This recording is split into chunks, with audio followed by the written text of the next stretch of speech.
Welcome to Stuff They Didn't Teach Me in Sunday School.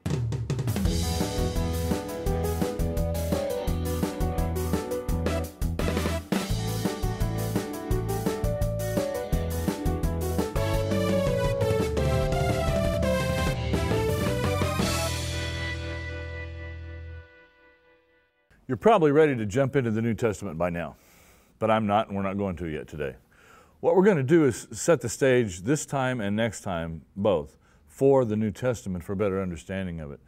One of the things you've got to realize is what Jesus encounters when he comes into this world. What's his world like? And what he encounters is Judaism. Now, we're inclined to think that the religion of the first century Jew is basically the Old Testament religion. And it's not.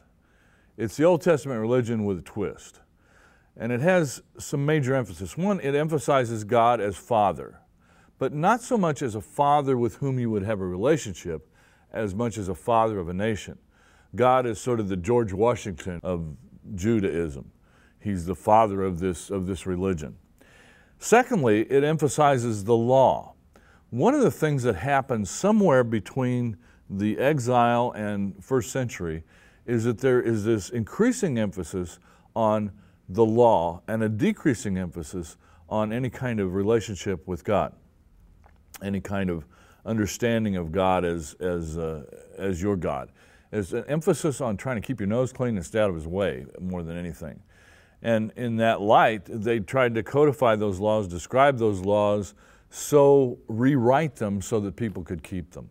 And so the heavy emphasis on the law, and you'll see that come up in the New Testament. Also a heavy emphasis on one God. Now that doesn't sound too radical to us because we know there's one God. But in the ancient world, Israelites, Jews, were unique in worshiping only one God. In fact, many other nations thought they were atheists because they only had one God, while the other nations had myriad of gods. After all, weren't there obvious gods in the sun and the moon and the stars and nature and all those kinds of things? They made gods out of all those kinds of things. Israel was alone, the Jews were alone in recognizing that there was one God who made all those other things. And finally, a very heavy emphasis on the ritual. And they saw the sacrificial system as a way to cover up sin, rather than a response to God's love and mercy and grace. So the religion of the Old Testament does not just follow right through into Judaism in the New Testament. It's the Old Testament religion with a twist, and that twist is a corruption on the Old Testament religion. That's what Jesus comes up against. He also comes up against several Jewish sects. The first one and the most common one, the one he sees most often, is the Pharisees. The Pharisees were lay people.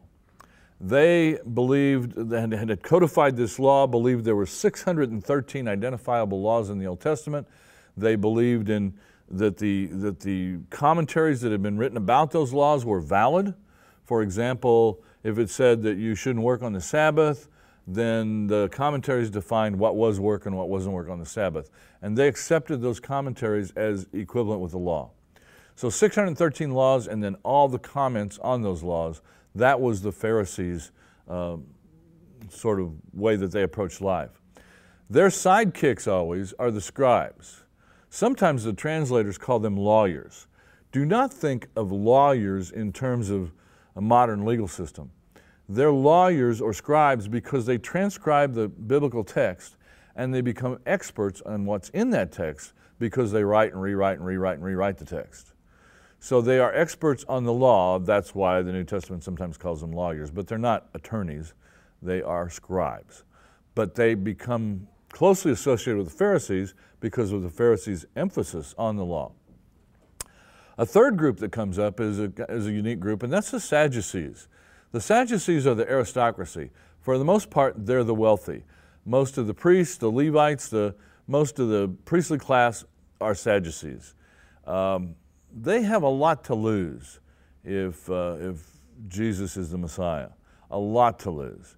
They are the people in power. They are the people in influence in the nation. In many cases, they're the clergy. And a unique belief they have, they don't focus on the law as much as the Pharisees do.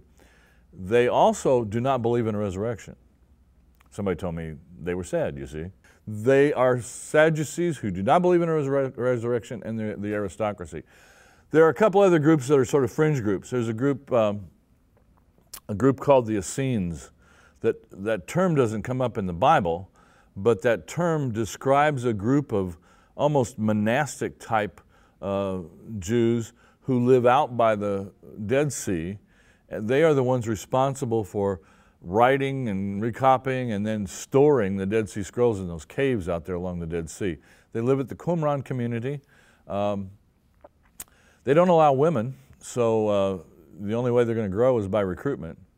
The one way that we think maybe we come across Essenes in the New Testament is some people think John the Baptist was raised by Essenes and may have been an Essene himself and may have been raised in that Essene community, because where he shows up is very close to that Essene community, Bethany beyond the Jordan. One more group is the Zealots. The Zealots advocated the violent overthrow of the Roman Empire. The Zealots were at odds with Rome. They hated Rome, and they wanted to see Rome fall. Interestingly, one of Jesus' disciples is Simon the Zealot, who must have been one advocating that violent overthrow of the Roman Empire.